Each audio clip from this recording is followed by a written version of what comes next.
This is LTV. Inside Leominster is brought to you in part through the generous support of N.P. Crowley Company Incorporated and by DeCarolis Insurance Agency Incorporated, DeCarolisinsuranceagency.com, and by Enterprise Bank. Enterprise Bank creates success. EnterpriseBanking.com.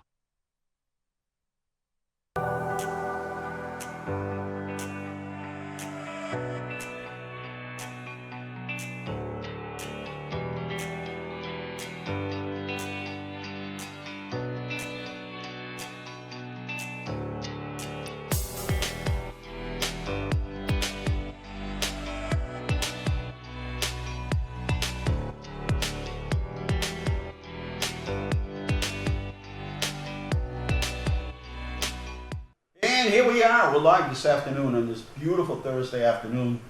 The the forsythia is starting to pop. What other plants are starting to pop? The daffodils are starting to pop. Tulips are up. Crocuses were up on the southern side of the building. They were up pretty early this year. And spring has sprung, or at least the plants have. And but anyway, not a bad afternoon if you're heading out there for some reason. And we do have a guest today.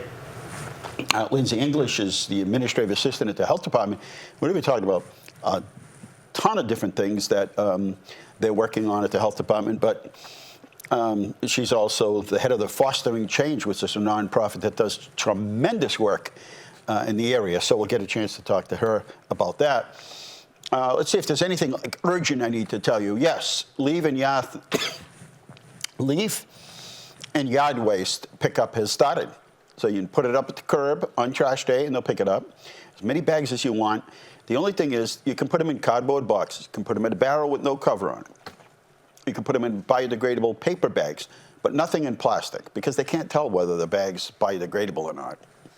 So, also, 3-inch branches, no longer than 4 feet, wrap them up, a little twine, put them out the curb. And you've got 8 weeks of this. So you can get rid of a lot of stuff at the curb.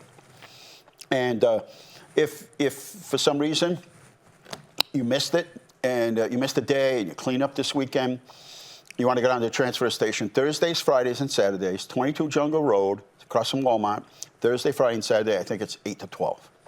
So that's the urgent stuff so that you know.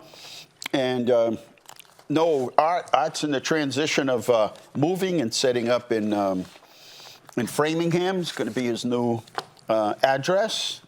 And we're going to miss him, but he'll be calling in. And so absent the Art report, we'll take a short break on this Thursday afternoon. We're here for an hour if you have any questions at all. There's a lot of questions on social media, but we're here for an hour every week, and hardly any calls. We get a couple. It used to be that you could text them, you can email us, we'll be glad to answer them for you. All right, taking a short break. Be right back.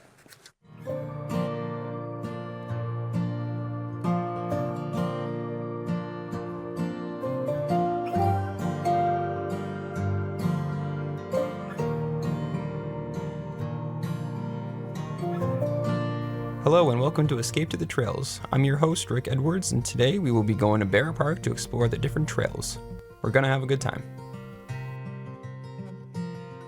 A note about trail safety. Always let someone know where you are before walking into a wooded trail. No matter your age, it's always a good idea. Pay attention to the colored dots or arrows because they will help you stay safe and on the trails. I pay special attention to it throughout the walk today. Finally, stay on the right side of the trail for walking etiquette. As you go into one of the paths in the woods, you'll see a small bridge. At this point, you might hear the distant sound of water, because as you go further, you will see the staple of this park. The waterfall at Bear Park is one of a kind for Leominster and really pulls you into a different world. Everything else fades away as you watch the water fall down in its steady stream as you follow up the stone stairs with it right by your side. This is just one of the reasons why Bear Park is a fantastic spot to get away to and explore. Just have fun along the way on the trails and take some time to enjoy nature. Always respect and keep the trails cleaner than you found them.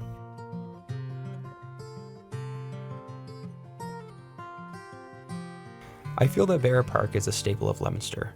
From the surface, it seems like any other park, but the more you explore, you can see why it's so unique. The shape of the park goes around in a circle, around a pond that's home to wildlife, most notably the geese. There's even a small gazebo that looks out onto the pond. This is also a fantastic spot to fish during the season, and you can see many people out here that do that. As much as people come here, you can always find a great deal of space to be with nature yourself and take time you need to get away from your daily routine. This place is a great distraction with gorgeous scenery.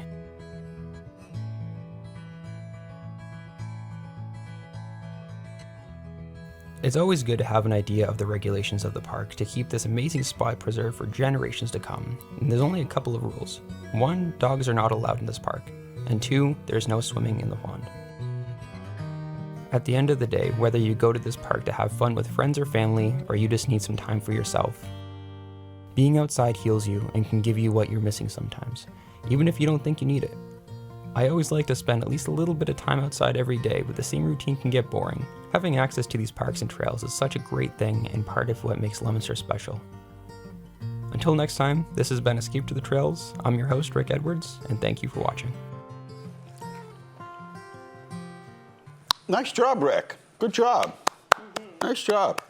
But he was laying down on the job. You caught him. For artistic effects. For visual effects. Have you ever been to that park before, Rick? You have? Okay. It's a beautiful park.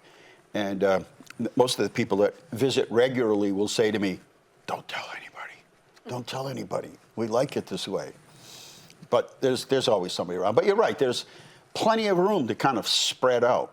So there's never even if there's 100 people down there, it doesn't feel like a whole lot of people. And there's the pavilion and the playground, and there's just so much, the waterfall, everything down there. It's just a beautiful place. Anyway, Lindsey English is my guest. She's administrative assistant at the health department. Thanks for coming on. Mm-hmm. Now, have you been here a full year? Not yet. June 2nd will be, though. Well, 10 months already. That's like a full year. It's a couple months, yeah. I know. It went by fast. It certainly does. And you joined us almost a year ago, and health department's a busy place. Yeah. There are a lot of things that come under the health department. Mm-hmm.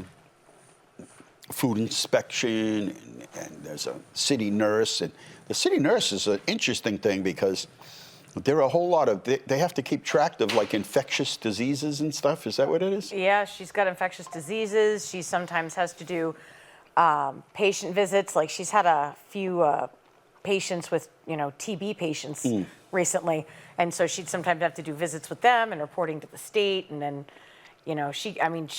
she gets all kinds of weird calls. I'm like, I'm going to leave that one to you. Yeah, no, sometimes people don't understand what a city nurse does, that these things are still around. Yep, nope, still does it. She's works with Kathy a lot with the schools and helping with records with them, blood pressure clinics. She helps organize the blood drives. She just was up at the senior center a couple of days ago doing blood pressure clinics up there. Yeah. Yep, she does them down in our lab here at the city hall sometimes too. So yeah, she's got a lot of things going on. Code inspection, yep, CDBG code inspection, housing. Yep. It all falls under the health department. And then we don't have as many title, septic systems in town. We do. Do we? How many systems do we have? We've got like 4 filing cabinets of septic things. Really? I didn't think we had a lot. Oh my goodness, we have, in the last 3 weeks, we've had probably 8 septic plans come through. New ones? Yeah. Are those replacements or new houses? Combination of both. There's a bunch of lots up on Elm Street that are being built, so there's a lot of septics and wells going in up there. And oh yeah, and again, that's another one that's Greek language to me. I'm like, I hear the word septic, I'm like, go talk to Rita or Michelle, because I know nothing about it. That's interesting though. Yeah. But most of the city is on sewer, public sewer. Yeah. But once you get to Elm Street and Wachusett, there's no water or sewer up there. Yeah, no, we've got quite a few of them that come through. Yeah. Interesting. And then obviously we have our Mass General comes out for the blood drive, and that's always a big hit. Yeah, we've got another one coming up. Another one coming up, yep. And then we're just starting the curbside pickup, which we do with the DPW, but curbside pickup started Monday. Yep. And that'll go for 8 weeks. Yep, runs till May 31st. Right. And then, I really have got to start sharing the website because I keep saying now, website is like City Hall when it's closed. Yep. Everything you need to know is on there. Some things you can pay your bills on, some you can't. But you can find pretty much, you want to know what your neighbor's paying in taxes? You want to know? One year, the assessor said, you're the most looked at property in the city. I said, really? He goes, yeah, everybody wants to know what you pay for taxes. And I said, well, that's fine, but that's what the site is for. Yeah, well, I mean, So, it's all public stuff, Yeah, so. Leominster-ma.gov. I used to sit and read through we're having a recycling day. And I used to sit, and you can bring this, and you can't bring this, but you can bring this. Yep. Everything's on our website, leominster-ma.gov. And sometimes we have the recycling event. Sometimes we bring the shredder, the paper shredder. Yep, we will have the shredder. Yep, that's coming up May 10th. May 10th. So Yep. a lot going on in April and May. And so jot that down on your calendar, May 10th. Yep. And I know sometimes people see that line, but it goes quick. They move people through very quickly. Yeah, this will be my first year doing it, so I had to ask some questions because I wasn't aware of it because all of us from the health department will be there. But yeah, they said they do get it through pretty quick. Yeah. And honestly, a lot of the stuff that's on here that people can drop off is quite a list. And it's also a lot of the electronics and appliances and things they can drop off are a lot cheaper to bring them to the recycling event and drop off than it is to take it over to like AKS or something. Oh, yeah. So that'll be a big change for a lot of people too. We'll have the mobile shred. They'll have a huge shredder on site for people to come through. And Yeah, people hang on to things. I noticed those, the donation boxes. Mm-hmm. We only used to have a few in town, and then people just dump junk all over them. So the property owners would say, "Get them out of here." But now it's been going pretty good. The companies we have are really good about cleaning up, and people used to drive around with this stuff forever. Yeah. And then now at least they have a place to bring it. Yep. 978-534-1626. That's the phone number to call. And I'm with Lindsey English, and she's the administrative assistant at the health department. And we're talking about what does the health department do. Maybe you live in an apartment somewhere, a house, or you're renting something. You have a question about something. And, can my landlord do this, or can my tenant do this?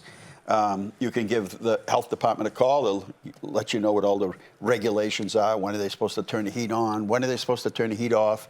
Those kinds of things. And we do a lot of that with code enforcement, both for landlords and tenants. Mm-hmm. So that's a big area. What other areas does the health department really concentrate in? So probably with housing, code enforcement is one of them, and then obviously the food is our other real big one, is our food inspector and I'm amazed at how many restaurants there are. But now there are these cottage kitchens. Yep. Explain that, because I see a million of those things. So that's been a big thing that's come up, and it's especially been really big since COVID because a lot of people are trying to find a little extra way to make, some money. So cottage kitchens or residential kitchens, as a lot of them are referred to, is there where people can actually have a sort of industrial type kitchen in their home, but they can only prepare foods that do not require refrigeration. So usually it's like breads, brownies, cookies. Like they can't do rice and beans. You can't You can't be doing anything that requires refrigeration. You can't do with a residential kitchen. It's very, very strict on what the state will allow them to be. But a lot of these places that are making popcorn, freeze-dried candy. I'm trying to think. We have fudge. We have bread, sourdough breads, like cookies we get a and things like we get a lot those of. Those are all allowable. Yep, those are all allowable. And are those kitchens inspected? Yep. They are. Yep. So they're inspected by our food inspector before they even get their permit. Mm-hmm. There's very strict regulations on how the kitchens can be run. A lot of the sanitation and processes are the same thing for the big restaurants.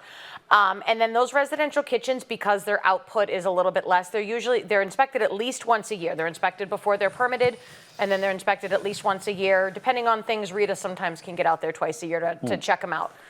So they are regulated just like the restaurants are. Even it's just they're coming out of someone's home, and we have to be careful that they can't. And they're mostly people that are selling like at farmers markets. They might do online sales.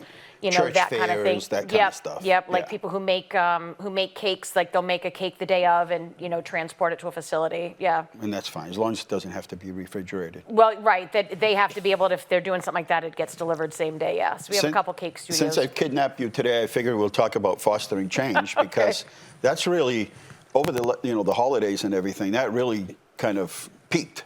Oh yeah, this past Christmas was a really big year for us with that one. But I remember hearing the original story.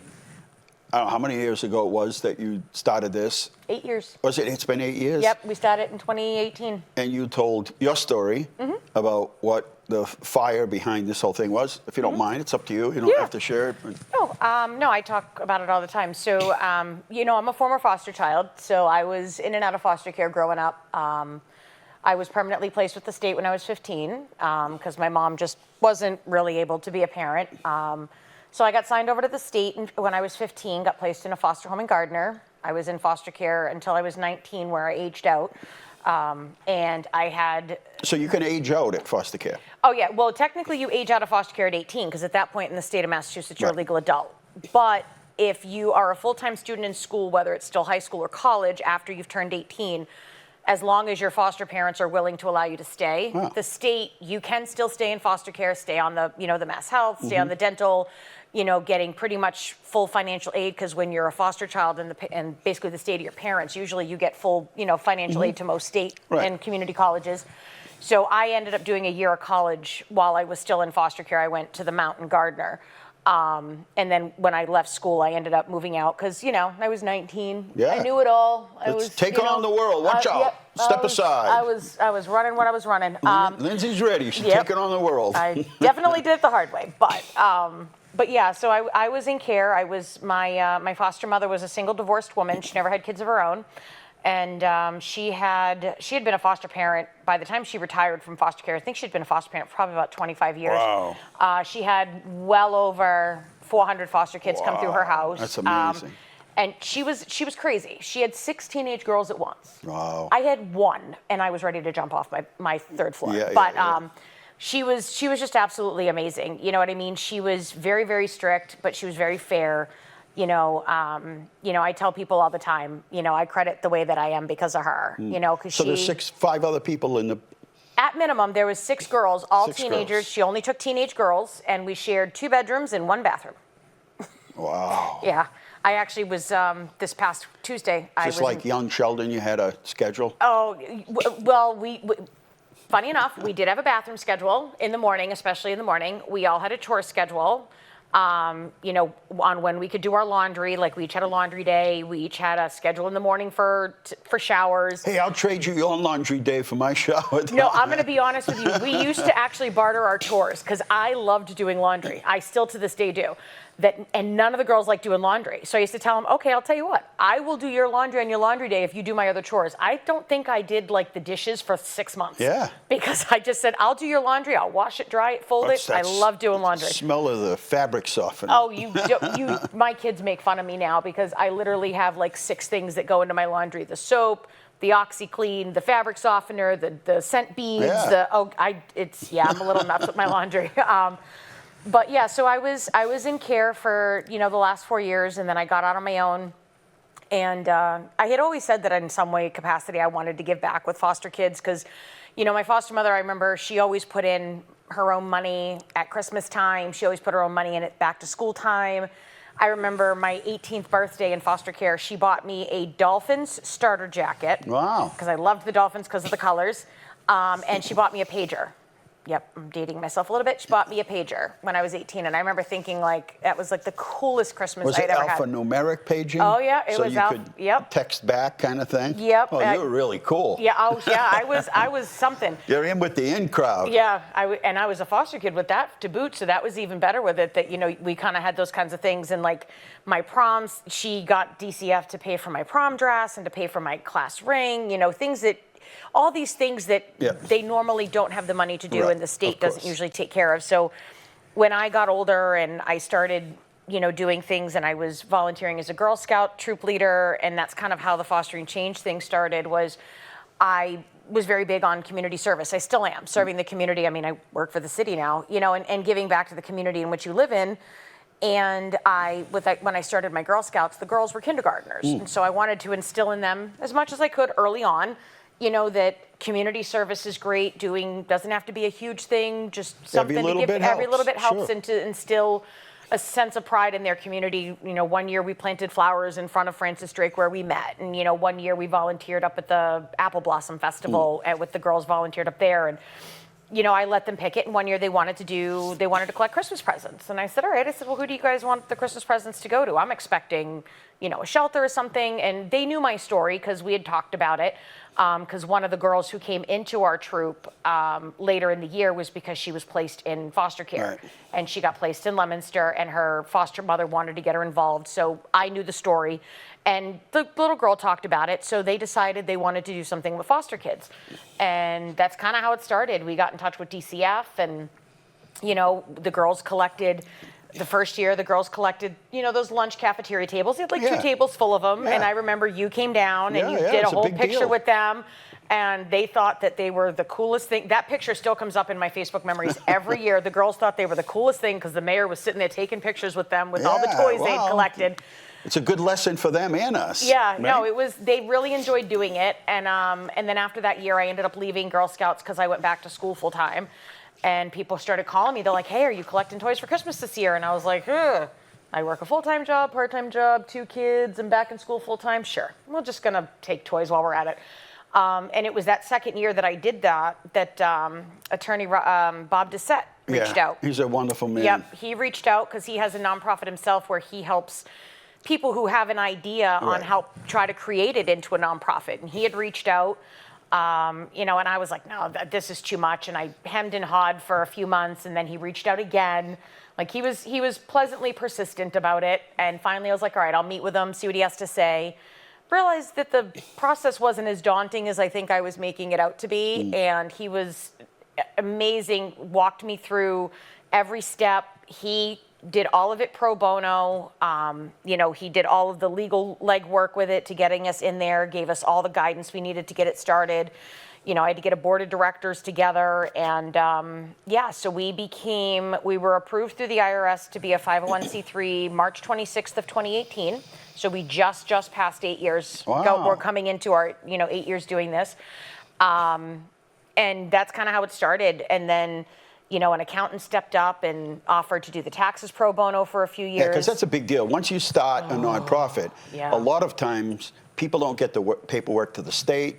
Yep. And then they get decertified because they haven't complied. Yep. So everyone thinks, yeah, I'll start a nonprofit. It's not that easy, A. No. But B, keeping up with it and filing necessary paperwork with the Secretary of State every year. Yeah, you got to file it with the Secretary of State, your annual report. You've got to file your articles of incorporation every year. Yeah. You've got to file your federal tax return, your state Directors tax return. and officers liability, Yep, everything. there's all, Yeah. you know, and it's great because people have this great idea. They're like, I want to do something to give back, and it's great to do it. But you have to remember that if you're going to do it, it's literally another full-time job. Yeah. And it's been, you know, all of my board members, with the exception of 2 of them, have been with me since the day we started 8 years ago. Which has been amazing that they've all really invested in the process. They've all really invested in what we do. We've actually increased the size of our board to bring on more people because the size of the population that we're serving is getting bigger. They were saying not too long ago how many hundreds of kids are in foster care. There, at last count, I believe, in the state of Massachusetts, it was just under 5,000 kids. Imagine that. It's like 600 around here. Yeah. You know, in this area. Yeah. It's almost unthinkable. Like, it couldn't possibly be that many kids. Yeah, and the thing with foster kids, too, is that, and it was funny because this past Tuesday, Miss Meeks over at Samoset reached out because she's worked with us on a few events. She invited me out to Samoset on Tuesday to come talk to her community action coalition group that she has about what we do. Yep. You know, so I got to talk to a bunch of middle schoolers about it, and I was kind of telling them the same thing. I said, you know, with foster kids being one of the largest populations of children, you know, we'll call it segregated children outside of, you know, in a population, and they're probably one of the most underserved. Not necessarily because they don't want to be served, but the state can only do so much. Right. You know, as any of us know, the state can only do so much. You know, DCF gets a lot of flack for the things that they do right, the things they do wrong. You know, and our focus is we're just here to help the foster parents, help the foster kids, give them what they need, help them get what they want. You know, we've been doing a lot of networking events as of late. And there's very few organizations within the state of Massachusetts that support foster children that are Right. nonprofits. Right. And so, they're definitely an underserved group. It's been exhausting, to be very honest. I mean, because it's been a lot this past Christmas. It was huge. This past Christmas, we had over 400 kids. All of a sudden, all the social workers started finding out about us. You become the go-to. Yeah, and so we had a lot of kids for Christmas because they have a lot of kids in group homes, and so we had a ton of kids, well more than we had expected, come through when it came for Christmas. But that means, we're putting our resources where they need, Right. which is and, why. And I think when people hear your story, or at least see that you're focused on this particular area, everybody, people might have American Heart Association or this, everybody. But when people hear the story, it makes it a little easier to know you're a legit, organized, well thought out, and nobody gets paid. Nope. 100% of this goes back to every single one of those 400 plus kids. Yep. And it's a whole lot of work. But when people hear it, it's like, you know what? I want to make sure my money, or whatever it is, my gift or whatever, goes to an organization that isn't going to take a fee out of here. So, we're running an organization, we take in $500,000 a year, we spend $500,000 a year, and $400,000 is on salaries. Yep. And that happens a lot of times. And I think once you get the message out, it'll be easier for you as other people hear about it and say, hey, listen, you keep beating yourself up, but keep doing what you're doing. And we'll help you. We'll make sure that you keep getting funded. Yeah, and that's a huge part of it, is because we are 100% donation based. Right. We've only recently started applying for small grants. Like, we got a $1,000 grant from Walmart, and we are part of the Walmart Spark for Good with the Roundup program that they have. So we got a small grant from them. But most of what we get is through the Network for Good, where Right. businesses have things set up. But we're 100% donation based. I mean, our overhead is basically paying for, our Zoom, our Stamps. online software, and our storage unit. Yeah. Other than that, all the money goes toward, the emergency placements when kids need clothes, helping kids with prom and stuff. Plus, money that we put in to fill in the blanks with the back to school drive and with the Christmas drive. But yeah, we don't even take mileage for all the driving we do. None of it goes to the board. All of it goes into the program to make sure that we're, servicing the kids. And because we've had so many come in, we've been starting to get, creative with, more fundraisers outside of the two events. Right. As you probably saw on Facebook, we just had Trivia. We just had a DJ I knew trivia the answer fundraiser. to the second question. You did? Yeah, it was George Washington. Yep. No, I'm Nope. kidding. I don't know. Yeah, I tell that to people no, really? it was. How do you know that? Yeah, no, it You was. did it right, though, huh? Yeah, we did. And Sal Pearl won. Oh, geez. Huh? So yeah, My cousin of course, Vinny yeah, had the shirts and of everything. course, Sal's team won. Sal comes out all the time because I actually work part-time for DJ Trivia. I host 2 nights a week at other locations, and so we decided, we're like, you know what? I'm like, let's give it a shot and see how it goes and figure it out. And yeah, we had about 120 people in attendance. Wow, that's awesome. Yeah, they closed down Mill City. Mill City closed it down for us to the public for 3 hours, and it was just ticketed only. And yeah, we had about 120 people that came. That's awesome. We had 21 teams. We had a ton of raffles, everything that was donated. We even had a pair of Celtics tickets got donated that got raffled off that night. But yeah, after our minor expenses we ended up raising about $100 shy of $3,000 that night. Wow, that's great. Yep, That's we have a big help. second one. We have a second one already booked, September 27th. We're going to do another one because it worked out really well, because I didn't realize how big of a thing trivia was around here until I started hosting it. And it was funny because the top 2 teams, I knew both of them, because of course Sal and Jen and the Alkers were all there, and of course they won, and they donated half of their cash prize back to us. Wow. And then the second place team I knew because I've known them through basketball when I worked for the rec department, and they donated their entire prize back. We had a realtor who, she sponsored our entrance fee to do it, so our expenses for the event were very, very low. Nice. And that's a good way to do it, is yeah. you take this, they take that, so the money that you make, you're not spending on, the cost of it, then it's not worth doing the event. Yeah, well, and that's usually the concern, and that's another thing with nonprofits and running them, is it's like, you got to be able to figure out where your money's coming from, and you've got to keep the money coming, because especially when you service a certain group and it becomes they kind of come to rely on you, Yeah. that you can't kind of fall it off. Yeah. You've got to be able to. So were you work able to through. get every kid that's in foster care something for Christmas? Or If they were signed up, yep. you got them something? So Yep, that's remarkable. when we do the Christmas event, it's not one gift. They're usually boxes of anywhere to 6 to 10 gifts in a box. Because we've mentioned before, foster parents, they get $100 per kid for Christmas. That was the same rate it was back in 95, 96, 97 when I was in foster care. Yeah. It has not changed. And $100, 96 and 97, definitely a lot different than $100 now in 2025. So, I'd say. it doesn't go very far. So with our donations and with the money that we get, and we have newborn all the way up to age 21. Wow. We have, there's pictures all over from at the church that we have up from all the stuff that we get collected. And yeah, every single kid that was signed up for that event, they got a box of gifts that were given to the foster parents or to the social workers, and they were brought to the kids for Christmas. And we do the same thing with the back to school drive, which is a big one, except those ones the kids get to come in and shop. Fidelity Bank lets them bring out the ice cream truck every year so the kids get a free ice cream. Just in and of itself. Yeah. I follow that truck. Yeah. So are you back in touch with your mom? No, I actually have not spoken to my mother it's probably been about 10 years. Really, huh? Yeah, no, and to be honest, we It's okay. kind of I tried kind of having a conversation with her, but unfortunately some people just don't change. Yeah. They just don't change. And you know what?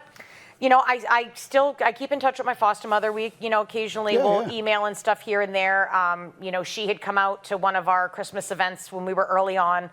So I still keep in touch with her and, but to be honest, the way that it happened to me is the way that I am now. I mean, who's to say, fostering change probably wouldn't be here if all of this hadn't happened. Right. So, pretty much, I thank her for putting me in care because it was probably the best decision she ever made for me. And, it is what it is. And, there's a stigma that foster kids are just bad kids that just get in trouble. And it's really not. I mean, it's unfortunate circumstances. And, like I tell the kids that we service and stuff too, I tell them, I said, you're a product of your own environment. Right, you have right. the choice on how you're going to take this and how you're going to make it. I'm like, it's hard, it's tough. I work 3 jobs, I've got kids, I'm running the nonprofit. I'm like, but I wouldn't honestly, I would do it any other way. I would like to not have to work 3 jobs, but I don't mind doing it because I need to do it, and it's fun what I do. So You think it changes you as a parent? In other words, you think absolutely. you parent differently because I think for quite a few years, I went to the total other extreme of involved in everything. I mean, I was every sport mom for every sport my kids did. My daughter was a competitive dancer and I was driving her all over the state. I ran Girl Scouts. I was the treasurer of the PTO. So you wanted to be everything to them that I your was mom just wasn't, involved in every aspect to the point where my kids are like, okay, Mom, I'm in high school. I don't need you to be on the boosters or we're good. But I mean, and it definitely does. And again, it's you choose to take the lessons whichever way you want to do it. And, I see foster parents. I met a foster parent on Saturday at a networking event we were at out in Hopedale that she has 9 foster kids. Wow. She had 6 of them with her because that was all she could fit in the car. Wow. The other 3 were home with the foster father, but she's got 9 foster children ranging from ages of 2 to 15. Wow. And one of the 15-year-old that she had just got pulled out because the parents, she hadn't left her house since COVID. Wow. Hadn't been to school, doctors, nothing. I mean, that's why we do what we do because we're trying to give support to these kids to show and them. get them off to another start, right? So maybe everything wasn't great at the beginning, but man, this is a life experience that you can use for your kids, and right? I mean, it's life altering when. It's definitely life altering. I mean, ideally, it's great if the kids are able to go back home and be reunified with their parents, and that they have that stable environment. But a lot of the kids, it doesn't happen that way. Like I was one of them. But it's one of these things where it's just like with any sort of opportunity you go through. There's good parts and there's bad parts. But I've always found that I'm nowhere near perfect. I have my flaws, but I take pride in the fact that I came out of the other side of what I did with foster care. I definitely took the hard route and decided, I definitely went the hard way and didn't do everything the right way. But, I'm here. I have 2 kids. I have an MBA. I've got a successful nonprofit that's servicing kids all over the state of Massachusetts. And, you just got to take what you've taken and find a way to Yeah. Turn it into something good use the negative for the positive, a life experience. Yeah, because if you just sit and dwell on the negative, and it just makes you for a very miserable person. Well, thank you for coming on. The 3rd annual Leominster Health and Wellness Fair is coming up May 1st, May Day. Yep. And that's 6 to 8 at City Hall. And we're going to have all kinds of vendors there. You don't want to miss that. You can, if you're interested in participating as a vendor, you can let us know. We'll be glad to help you out with that. And then Earth Fest is Tuesday, I believe. Earth Fest is another event that we have coming up. Yep, for the Health and Wellness Fair, just to let people know, we've currently got over 40 vendors already signed up. Over 40 vendors for that health fair. I feel healthy already. Yep, and we're also going to be doing DIY May baskets as you speak of May Day. That was the reason they did that. Remember the recycling event is going to be May 10th from 9 to 1. So the flyer for that is on the health department page of the city website.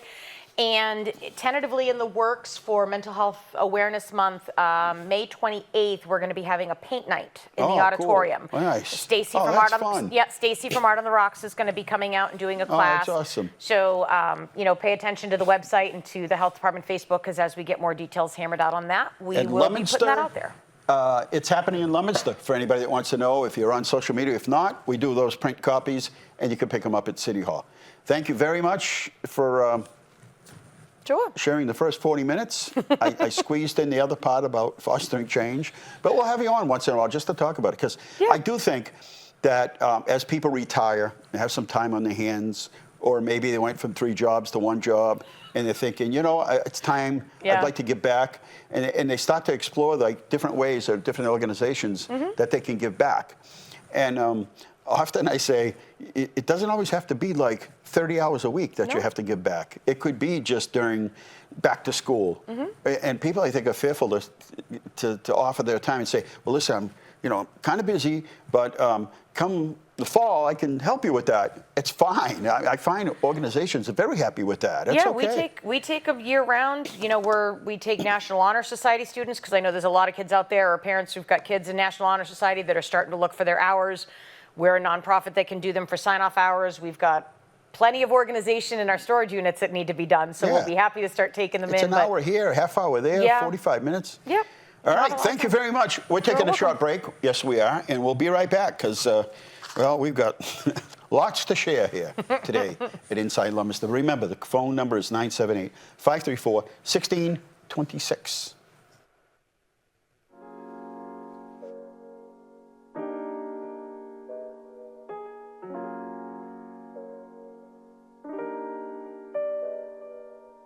Hello, my name is Sarah Tavidian. I am a small business developer at New View Communities, located at 470 Main Street in downtown Fitchburg. As a small business developer, I help entrepreneurs grow and stabilize their business by applying for small business loans and grants all over North Central Mass. One of our partners is the North Central Mass Development Corporation, which is the lending arm of the North Central Mass Chamber of Commerce. So we are McMahon's Florist and Greenhouse. We have been around since the 1960s, and it's been through generations of family and different family. My mother has worked there for 20 years and recently just purchased the business, and I've been helping with the accounting and the bookkeeping as such. And we do all sorts of things. We do fresh flowers, we do houseplants, perennials, annuals, vegetables, all sorts of things. Hi, my name is Christine. I am from Simply Sweet, and I'm located in Leominster, Massachusetts, 206 Merriam Ave, and we do a lot of wedding cakes, any special occasion cakes. We also have a storefront, so you can stop in at our shop and grab some baked goods, and other desserts. Hi, I'm Kristen, and this is Rich, and we're from Care Central VNA and Hospice. We're located in Gardner, Massachusetts. We provide skilled home care, end-of-life hospice care, and we operate an adult day health center. We've been around for 119 years, and we take care of our communities. Thank you. We're here at the Chamber event, showcasing Shoalin Farms, trying to recruit volunteers, trying to network, trying to get groups to come up, sponsorship. So we're here for everything. And it's been a wonderful, wonderful night. This is our 24th season, and we're very excited about that because we're a startup. It's owned by the city, but it's operated by volunteers, the Friends of Shoalin Farms. Formed 24 years ago, And we're one of a kind orchard. It's the People's Farm, and we need everybody to keep it going. This year is going to be phenomenal. Please check in early. Something going on every day. Thank you. We have a location in Fitchburg and in Sterling, and we specialize in all types of insurance, personal lines, commercial lines, home, auto, business, life, health, you name it, we can handle it. We are the Spanish American Center, a non-profit organization that is in Leominster. The idea is to attend people, minorities, Hispanic people.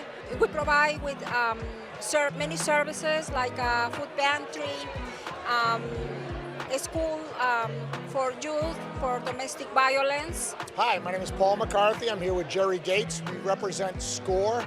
SCORE is a nationwide organization. We do free mentoring for people that are looking to start businesses, increase their business, or even exit their business. So my name is Valerie Bruno. I'm the Events and Programs Manager for the North Central Mass Chamber of Commerce. We're here for our second annual Small Business Showcase and Entrepreneurs Awards reception.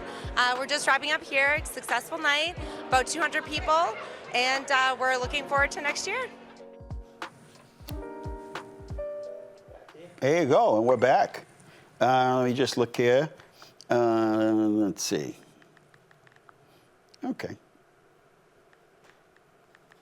There you go. I answered the question, and we're back. Yes, we're back. 978-534-1626.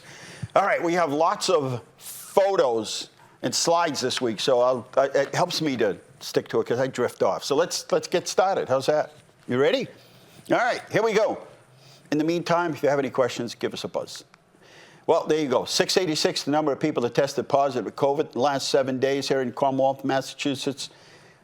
Let's see, 6 cases here in Leominster, 4 deaths, 1 is too many. Did you know it's Global Work from Home Day today? International Safety Pin. Thank God for those safety pins. Think of all the things that you could do with it. Pull a sliver out, right? With a safety pin. You know, you break something, a zipper, a button, right? National Bookmobile Day. We don't necessarily have a bookmobile, but we do have a mobile book operation. You know, it's not the old kind that it's like the library driving down the street, but we have a mobile unit, and it's pretty cool. National Farm Animals Day, National Siblings Day, and Support Teen Literature Day. In 1960, the Senate passed a landmark civil rights bill. 1970, Paul McCartney officially announces the split of the Beatles, which was terrible. I don't understand what they were thinking. They had a responsibility. We, the fans, made them. They had a responsibility to stay together, or at least get back together, right? 1995, New York City banned smoking in all restaurants that seat more than 35 or more people. In 2012, Apple Incorporated claims a value of $600 billion, making it the largest company by market capitalization in the world. And I learned that like 90% of the Apple phone that you pay like $1,400 for is made in China. So, come on. 2018, Facebook CEO Mark Zuckerberg begins testifying before U.S. Congress about data use and security. 2019, first home delivery service by drone was done in Australia by Wing, part of Google's Alphabet company. I haven't seen any packages getting dropped around, have you? And that was in 2019. They just said that. They weren't really delivering packages, probably a thing of lifesavers. In 2019, New York declares a public health emergency and compulsory vaccinations as a measles outbreak in Brooklyn, 285 cases. So what we thought we'd do tonight is talk a little bit and bring everybody up to speed on all the projects, because there are many. We got a $6.8 million project. It's a FEMA grant. It's at Moosonee Brook. That whole area is going to be done over. It's currently out to bid. Late May start. We had a lot of interest, a lot of contractors. That's always a good thing when a lot of contractors show up. Mostly complete by late fall. And we've been working on like parking plans while construction is happening. There's a lot of logistics, and you know, this could be a beautiful. I can't wait to see this project to fruition. MassDOT had a hearing on April 1st. They're going to bid by July 1st, and these for 3 different projects here in Leominster done by the flood. And FEMA helped us with none of it. And Coben at Pleasant Street is going to be up 2.4. We already tore the house down. Mechanic Street, $633,000. Another $135 on Union Street. There's a culvert there. And Malbin at Lancaster Street where that wall caved in. We're working on the Barrett Park Pond Dam. temporary repair completed within 2 days, and the design is complete. It's a $1,000 grant pending at the state level, so we'll actually be able to rebuild that whole thing. And you know, the interesting part is that during the flood, the dam held, but there was so much water, it went above the dam, and then it just started to like erode on the backside and the sides of it, and you can see that is exactly what happened there. So the dam did its job. The problem is just too much water. Distributing reservoir, we had temporary repairs that were completed in 2 days after the storm. Design is underway with funds from state emergency funds. And we had just gotten done some of these projects. We just finished with some of them, and that's what happened. Anyway, here's the North Nashua River. Phase 1 was the $1 million project. Phase 2 was 1.7. Design is beginning, both FEMA grants and 10% match from the city. So that's all work you see off of Mechanic Street, or what we call the connector. Prospect Park, I still say it's the best kept secret in Leominster. And I'd put that, Rick, if you ever get a chance when we're done, and it's supposed to be done in June, it's another park that not a lot of people know about. And we have a state grant of about $360,000, 68% of the project cost, and it's accessible. It's accessible in new parking lot, trail improvements, picnic tables, and new plantings.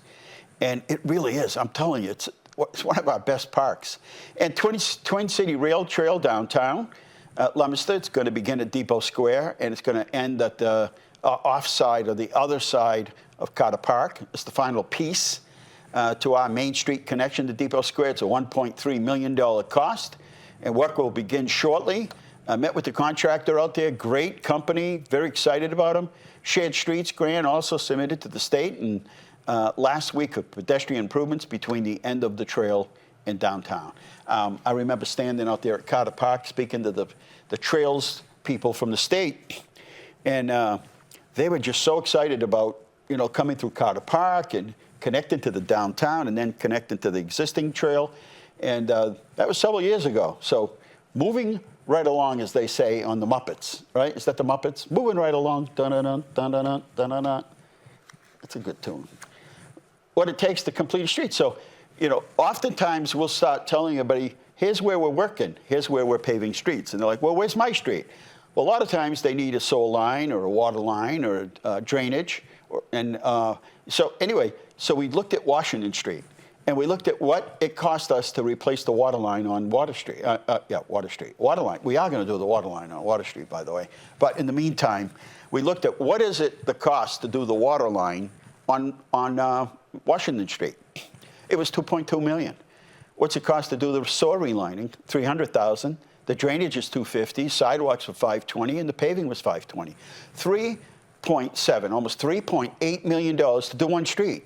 Now, look at Main Street. We did Main Street 30 years ago, maybe 29 years ago. Now, we did the sewer, the drainage, the sidewalks, the paving, the water line, and I'm sure it's much more than 3.7 today, but we did it, and that road it needs to be done again. But it lasted us 27 years, 28 years. That's because we did it right. So sometimes, you know, we're patching and hold things together, but when we do them right, it come out well.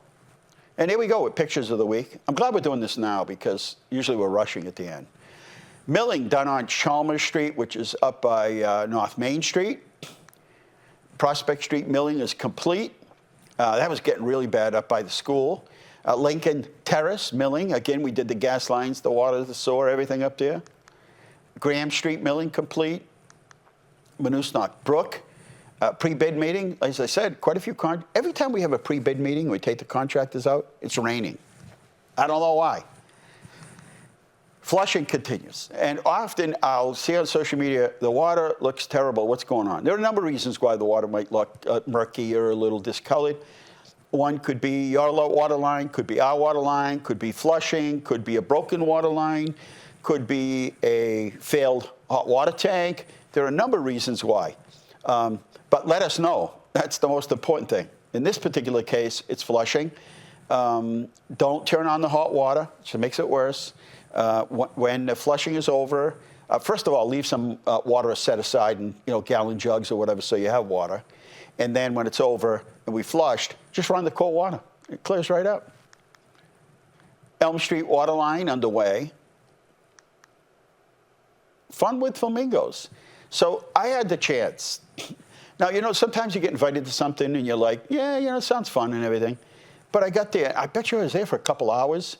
This is the residency program at for UMass. These are all docs, all young doctors from all over the world, some who knew immediately they wanted to be a doctor, and some didn't.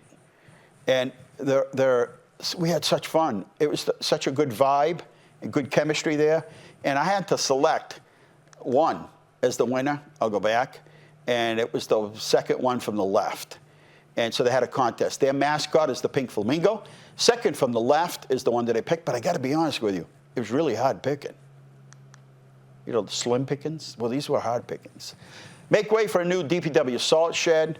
This one was getting old, and we were thinking this thing might just come down on its own, but it didn't, and a demolition company was in there. It took care of it. There's 208 Pleasant Street, same demo company tore the house down. This is what they've done temporarily. There'll be a permanent fix, but the water now will flow naturally, and this should withstand the test of any other storm. Look at that, huh? There's the group. There's it started out with a few guys on Thursdays meeting for coffee and chatting, and it grew, and it grew, and it grew, and from that came the Italian Fest, and from that now we have a polenta night coming up. How's that? You guys ever eat polenta? Yeah, polenta night coming up. So there you go. Look at all the work we got done.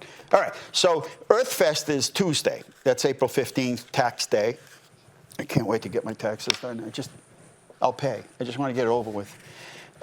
So next Tuesday at, I think it's right down in the Common. And that's 6 to 7:30. Indoor Farmers Market next Thursday. That's the 17th. Easter Fun Day at City Hall. We have a lot of things. We have live rabbits usually. The Easter Bunny will be there. It's inside, Easter Fun Day. And then the cleanup starts in the city. If you'd like to volunteer and help us out cleaning up, let us know.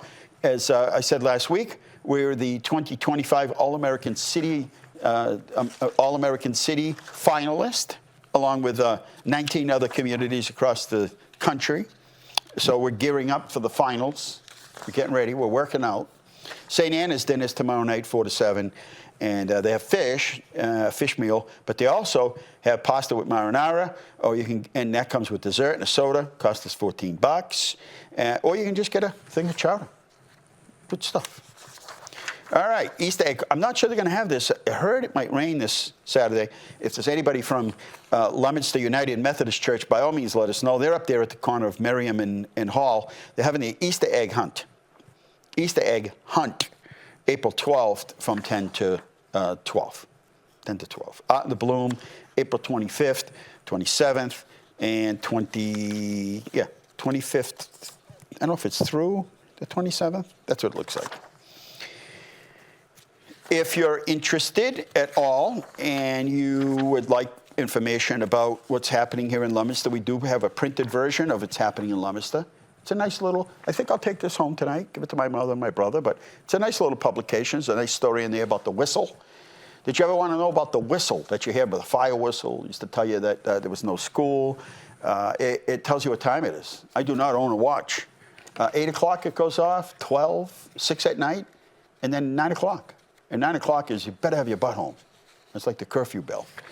Anyways, a nice story in there about it. Deputy Raino supplied us with the history and the story behind it, and well done. All right, Montezuma Corral has a big following, and their next spring concert is May 4th. It's a Sunday at 2 o'clock in the afternoon at the Tater Auditorium at City Hall, and all the money they raise will come to the Mayor's Energy Fund. We are out of money.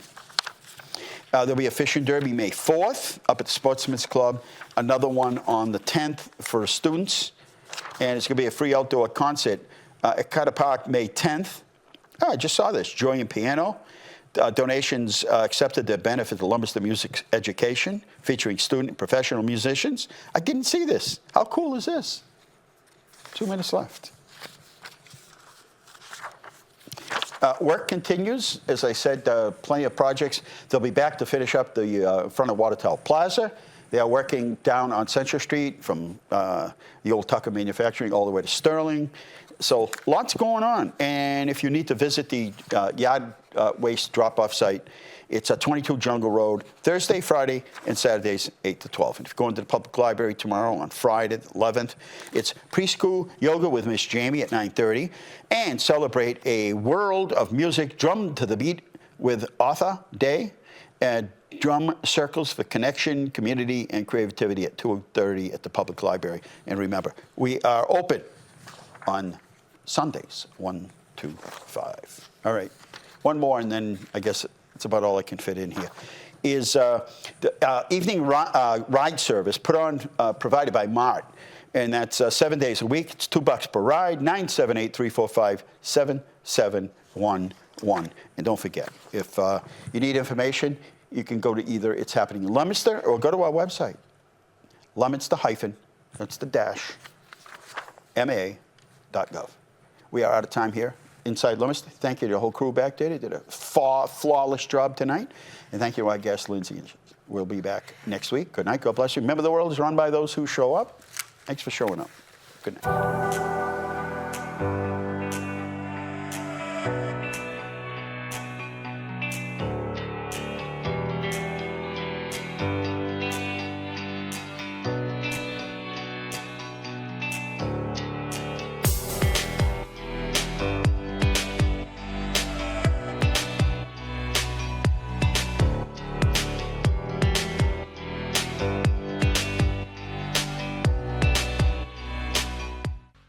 Inside Leominster is brought to you in part through the generous support of N.P. Crowley Company Incorporated and by DeCarolis Insurance Agency Incorporated, DeCarolisInsuranceAgency.com, and by Enterprise Bank. Enterprise Bank creates success. EnterpriseBanking.com. This is LTV.